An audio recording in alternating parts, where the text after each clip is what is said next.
Exnaton Misr tarixidagi eng sirli hukmdor. Uning g'ayrioddiy bosh shakli, yagona xudoga sig'inishi va yulduzlarga qiziqishi uni yerlik emas, balki boshqa sayyoralik sifatida ko'rsatmoqda. Exnatonning bosh suyagi boshqa firavnlardan keskin farq qiladi. Cho'zilgan va notabiiy. Ba'zilar bu genetik kasallik desa, ayrimlar buni begona kelib chiqish alomati deb hisoblaydi.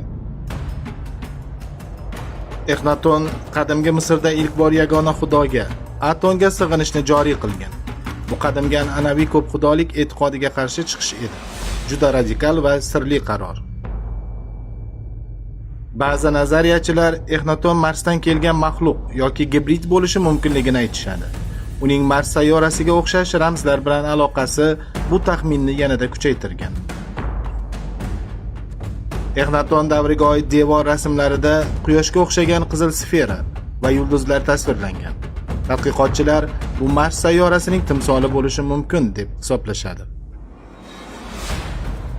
Exnatonning farzandlari ham noodatiy bosh shakliga ega bo'lgan. Ayniqsa Tutanxamon. U ham begona genetik meros egasimi? Exnatonning qabri uzoq vaqt topilmadi. Keyin topilgan maqbara esa juda sirli edi. U yerda kutilganidek jasad yo'q edi. NASA suratlarida Marsda piramida shaklidagi tuzilmalar borligi aytilgan.